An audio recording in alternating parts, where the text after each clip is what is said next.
Today's Talk About It Tuesday question is, how do I instill a success mindset in my children? I love this question.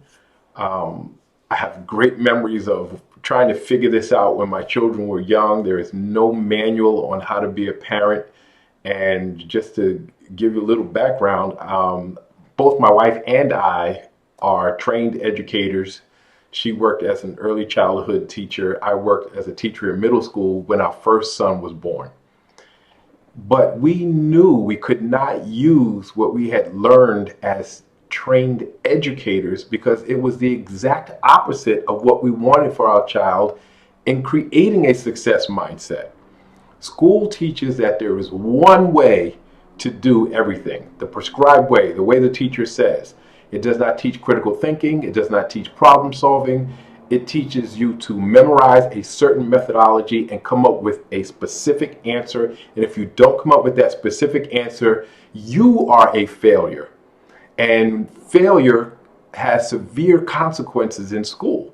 So not only is there the social stigma attached to you being the failure, there is also a real consequence in the fact that you may not pass that class, which means you may not pass that grade, which means you may not get into the college of your choice at some point, which can affect your entire future.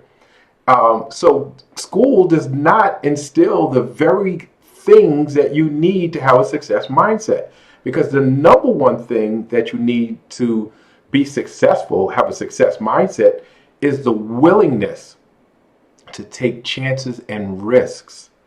And school does not teach you that. It also, a success mindset is one where you do not mind making mistakes and failing. A success mindset teaches you that there is a lesson, a valuable lesson in every attempt, whether you got the conclusion you were looking for or not, and that you will build on that and be better each time.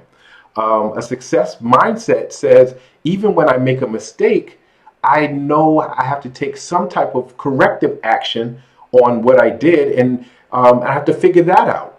So how do you teach that to children? So I'll relate a story to you about my oldest son, and hopefully you'll be able to extract the lessons. I'll break it down a little bit.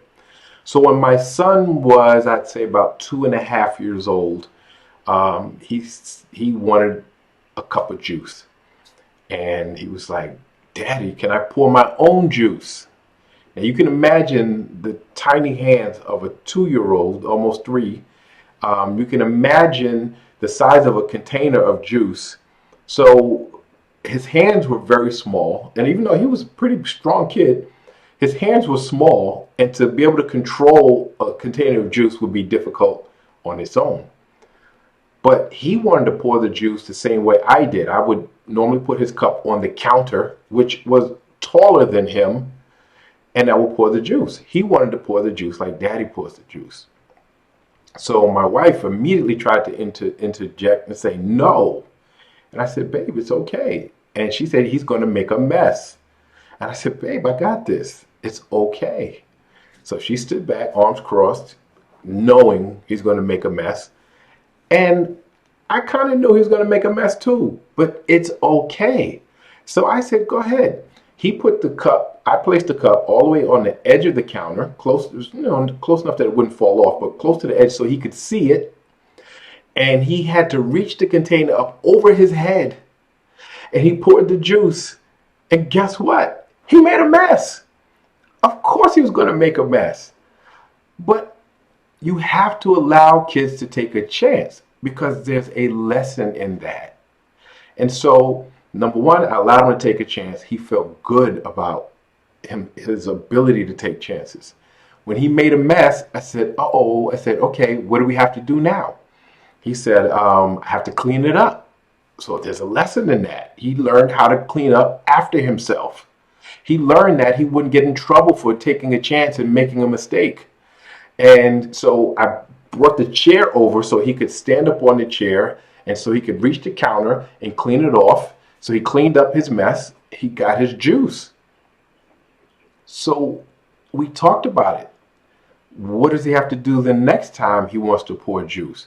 Oh, he realized, okay, since we put a chair there and I was able to see when I was cleaning, the next time he asked to pour his juice, he dragged the chair over to the counter.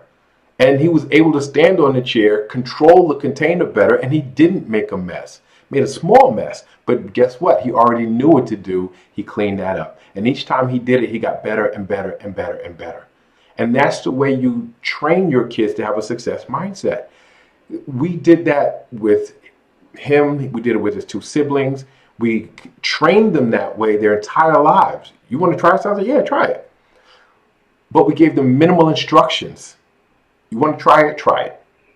Take a chance. Minimal instructions, because you got to figure this thing out.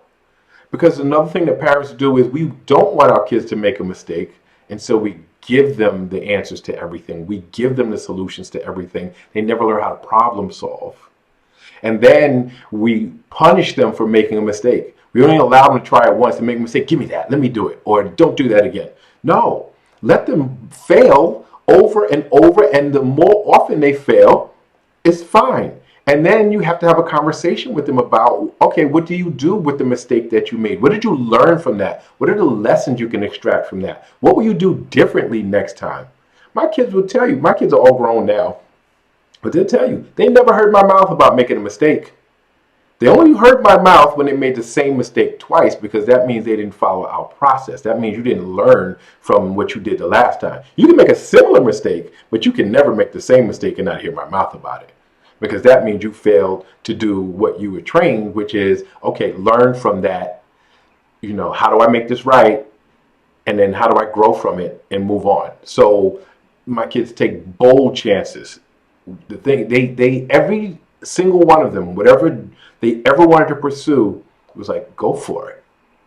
And you know, one of my children has tried a lot of things, and some parents get mad at that. Oh, they don't finish anything. No, they need to explore a lot of different things. That makes them a much more well-rounded person, which they, when they finally find their thing, they take that wealth of knowledge, that diversity of knowledge, and they bring it to whatever it is that they finally choose to do, and they're far greater at it. And so you want to instill a success mindset? 1, let them take chances. 2, encourage them to make mistakes.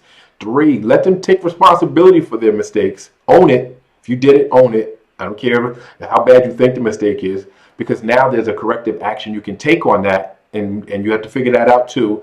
And then finally, you have to learn the lessons, teach them to extract the lessons from every action, every mistake that they've made, every iteration, every time they've tried something. Let them get a lesson from that they can build on and take with them wherever they go. So you want to instill a success mindset, follow those simple principles, but don't only do it when they're little, and they're never too young to start, by the way. And that should continue. Even when they're prepubescent and they're pain in the butt, when they're adolescents and get on your nerve into early adulthood, just same lesson. Encourage them to do that, and that's a success mindset. So I love that question. Start them young, and it's never too late. You know, if you just do it and be consistent with it, and treat yourself the same way, by the way. I'd love to hear your comments. Please like, subscribe, share, keep the questions coming, and I'll see you next Tuesday.